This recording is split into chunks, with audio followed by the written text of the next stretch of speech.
Los seres humanos del siglo XXI hemos inventado muchas formas entretenidas de llenar el tiempo libre en nuestra vida sobrecargada de cosas. Cantamos y bailamos, hacemos deportes, nos acariciamos y besamos y vemos televisión. ¿Pero qué diversión nos gusta por sobre todo?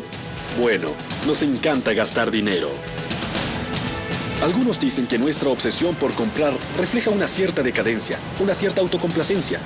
Pero yo creo que cada vez que sacamos una tarjeta plástica para comprar algo, estamos participando de lo que es una noble tradición, la evolución del capitalismo.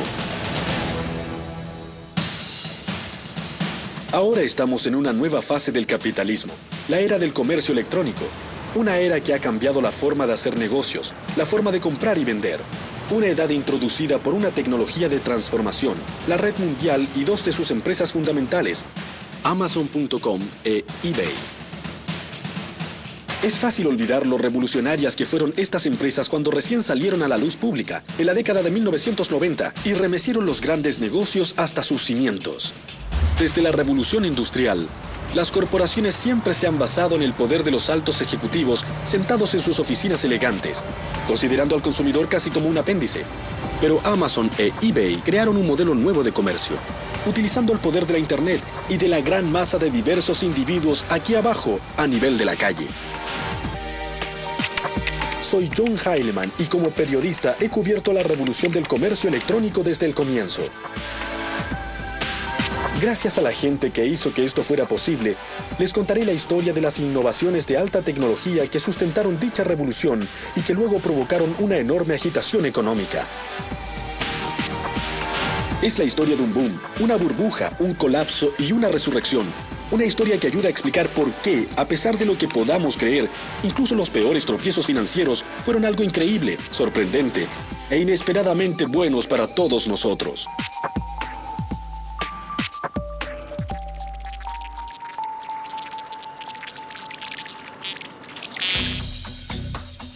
Es casi un cliché, pero si buscan la próxima gran invención de alta tecnología, el mejor lugar donde buscar es una cochera. ¡Ah, sí! La cochera. El lugar en que, según la tradición tecnológica, se incubaron las grandes compañías, Hewlett Packard, Apple. La lista es interminable. La cochera que nos interesa hoy es el lugar de nacimiento de Amazon.com. Está en los suburbios de Seattle y perteneció a un hombre llamado Jeff Bezos. Bezos comenzó en Wall Street en la década de 1990. Era un hombre muy analítico, maniático de la hoja de cálculo y con la llegada de la red comenzó a pensar en forma sistemática sobre sus cualidades únicas y los productos que serían ideales para vender. Hizo lista tras lista, pero en el tope de todas ellas siempre figuraban los libros. Hay millones de libros activos o imprimiéndose en todo el mundo y se podía crear algo en línea que jamás podría existir de otra manera. No hay forma de tener una librería con millones de títulos. Bezos comenzó con Amazon en el verano de 1995. Alrededor de la misma época, otro joven en Silicon Valley, Pierre Omidyar, también estaba pensando mucho en la red. Hoy Omidyar es un multimillonario, pero entonces era otro programador idealista de software, pero con una idea interesante, una idea que se convertiría en eBay. Al comienzo, Pierre Omidyar y Jeff Bezos tenían una cosa en común. Pensaban que la red era un lugar para hacer negocios y no solo para divertirse. Pero fuera de eso, Pierre era de Venus y Jeff era de Marte. No podían ser más diferentes. Jeff se preocupaba de tener un plan, de la investigación de mercado, del análisis metódico. Y Pierre, bueno, no tenía un plan de negocios. No hizo ninguna investigación de mercado. Era solo un humilde codificador de software que pensaba que la idea de un sitio de remate en línea sonaba bastante bien. Era una idea de la que podía ocuparse él solo, trabajando en su computadora. Pensé que tal vez se podía usar la red y utilizar el poder de esta tecnología para reunir a la gente en un lugar y crear un mercado, un mecanismo de mercado que fuera en realidad eficiente, donde la gente corriente pudiera competir a un mismo nivel con grandes jugadores. Eso fue lo que siempre pensé hacer con eBay. Omidyar creía que un sitio de remates en la red sería más justo y más accesible que cualquier mercado existente. De modo que decidió hacerlo por su cuenta en un largo fin de semana de septiembre de 1995. Me senté el fin de semana del día del trabajo en mi casa y comencé a escribir códigos. Y fue algo realmente simple. Se podía crear un artículo, se podía poner en una lista, se podía obtener una lista de todos los artículos creados y se podía hacer ofertas por un artículo. y estaba listo para partir. Al comienzo, cuando las visitas al sitio de Omidyar comenzaron lentamente, en verdad habían pocas cosas. Algunos artículos de computación, una gran cantidad de artículos dispares, ropa interior autografiada de celebridades, algunos juguetes, una fiambrería de superhéroe. Es decir, parecía que fuera el comienzo de una empresa impresionante con gran potencial, o solo una pila de basura de segunda mano. Si piensan que era esto último, bueno, es una razón más por la que ustedes no son millonarios, y Pierre Omidyar sí lo es. El éxito llegó casi de inmediato para Amazon e eBay. A los pocos meses de lanzar su sitio, Omidyar ganaba miles de dólares en honorarios, y durante los primeros 30 días de vida de Amazon, en que los empleados se sentaban en escritorios hechos con puertas viejas, el sitio despachaba libros a 45 países diferentes y a todos los estados de Estados Unidos. El plan de negocios que teníamos era para un crecimiento muy lento. De hecho, tuvimos que descartar ese plan de negocios para hacer uno nuevo, porque los primeros clientes se convirtieron muy rápidamente a ese tipo de servicio. Pensamos que a la gente le tomaría bastante tiempo cambiar su forma de pensar y decidirse a comprar en línea. La sede original de Amazon se encontraba en la parte más sórdida de Seattle. Apenas sí tenían algunas cosas, pero a pesar de la escasez manifiesta de sus oficinas, los primeros trabajadores de Amazon participaban del sueño de Bezos. Todos mis colegas estaban muy emocionados. En verdad pensaban que habían agarrado a un tigre por la cola. Y era algo que se podía sentir, no era como ir a un lugar de trabajo común y corriente. Todos sentían que lograrían hacer historia.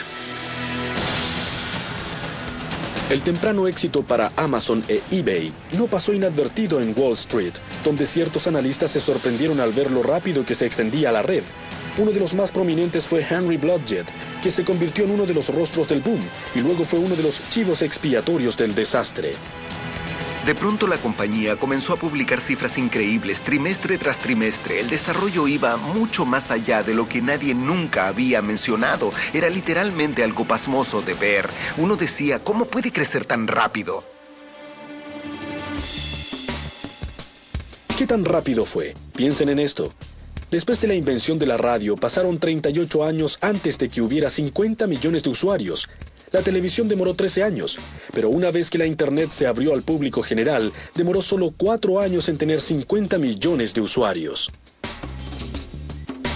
Era realmente un crecimiento explosivo. ¿Pero qué es lo que lo impulsaba? Para contestar eso, debemos recurrir a la sabiduría. Debemos comprender la colisión de dos tecnologías y un par de leyes que las convirtieron en algo único en la historia de la humanidad. La primera fue el chip de silicona, que se rige de acuerdo a la llamada Ley de Moore. Establecida hace más de 40 años por Gordon Moore, cofundador de Intel, la ley de Moore establece que la velocidad y potencia de los circuitos integrados, desde los microprocesadores a los chips de memoria, se duplica cada 18 meses. La primera reacción a ello podría ser, ¿y qué? Resulta que si se considera este proceso en el tiempo, se ve cuántas fases de duplicación se necesitan para alcanzar una cifra grande. No son muchas etapas, por ejemplo, para ir de 1 a 1 millón, se necesitan 20 etapas. De modo que en pocas etapas se obtiene un gran crecimiento. Esta duplicación asombrosa proviene de la capacidad de los ingenieros para hacer transistores más y más pequeños. Por eso las computadoras han pasado, en un tiempo sumamente corto, de máquinas gigantescas que llenaban toda una habitación a laptops superpotentes. Las innovaciones que se han hecho en los transistores más pequeños pueden depender de la forma en que se graban los transistores sobre la superficie de silicona, hasta cuáles son los materiales que se utilizan para su fabricación. Lo que Moore comprendió cuando anunció su ley tiene que ver con los ingenieros. Lo primero que hacen con cada generación de chips más densos es utilizarlos para hacer chips aún más densos. En otras palabras, el proceso es autocatalítico, es decir, autoacelerador. Cuando Moore hizo esa declaración, fue casi una regla que los diseñadores de microprocesadores debían acatar. Se sentían obligados a suministrar cualquier mejora tecnológica necesaria para hacer los transistores lo bastante pequeños y duplicar su efecto. Pero la ley de Moore es solo la mitad de la historia detrás del milagro tecnológico de la red. La otra mitad es una regla conocida como la ley de Metcalfe, establecida por Robert Metcalfe, inventor del Ethernet. La ley de Metcalfe dice que cada nuevo nódulo, refiriéndose a algo como su computadora, que se agrega a la red no solo aumenta el valor de la red por +1, sino que la curva es mucho, mucho más profunda. Es la ley de la conectividad y así es como funciona. Si tenemos dos usuarios, hay una conexión entre ellos. Pueden hablarse mutuamente. Agreguemos otro usuario. Si tenemos 3 usuarios, eso da 3 conexiones posibles. Si agregamos otro usuario, eso nos da 6 conexiones. Así que vemos un cierto crecimiento. Vamos un poco más adelante. Si tenemos 10 usuarios, de hecho hay 45 conexiones posibles entre parejas de usuarios. Como ven, el crecimiento es en realidad bastante alto. De hecho, si pasamos a 100 usuarios, resulta que hay casi 5.000 parejas de usuarios posibles que pueden comunicarse entre sí. Lo que esto en verdad significa para el crecimiento de la Internet es que la Internet adquiere velocidad a medida que avanza.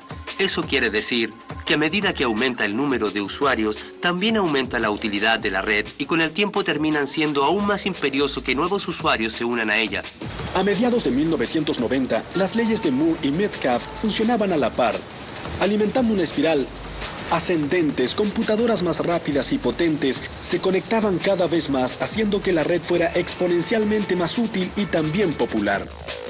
Aunque la gente de Wall Street no tenía idea cómo funcionaba todo esto de la tecnología, podía ver que este asunto de la Internet realmente estaba despegando y se convertía en un auténtico medio de comunicación, lo que quería decir que había mucho dinero que ganar.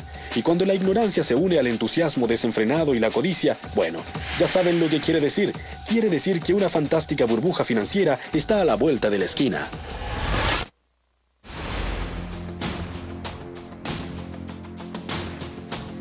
La historia nos muestra que cada gran ola de transformación innovadora está acompañada de una obsesión financiera. Un ejemplo fue el frenesí del ferrocarril que se apoderó de Estados Unidos e Inglaterra a mediados del siglo XIX. En esa misma época hubo una gran especulación en torno al telégrafo.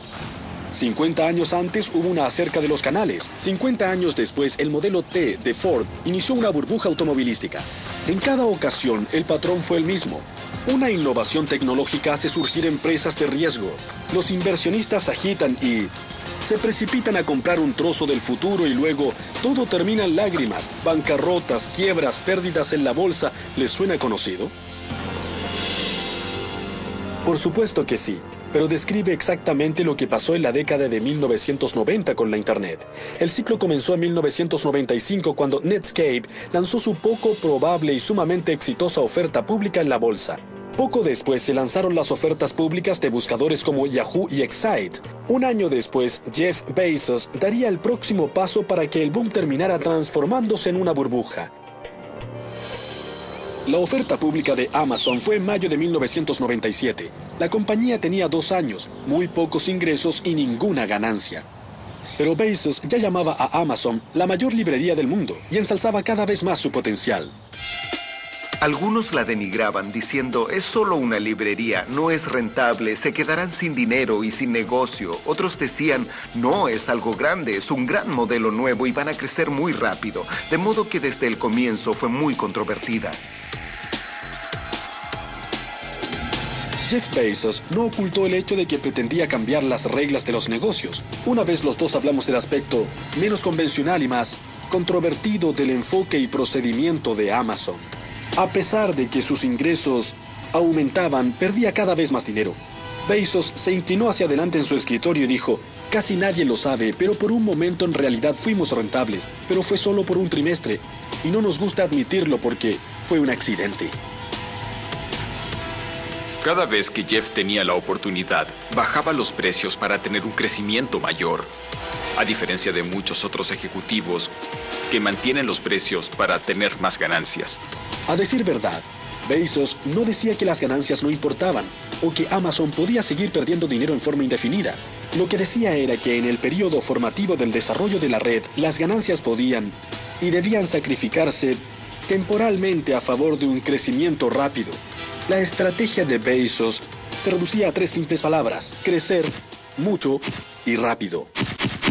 Crecer rápidamente era muy importante para nosotros. Era una estrategia crítica y la razón era que sabíamos que podíamos ofrecerles a los clientes una experiencia mejor si teníamos un volumen mayor. Para crecer rápidamente era esencial que Amazon convenciera a sus clientes de confiarles su información personal más valiosa y el número de su tarjeta. Los consumidores acudían a Amazon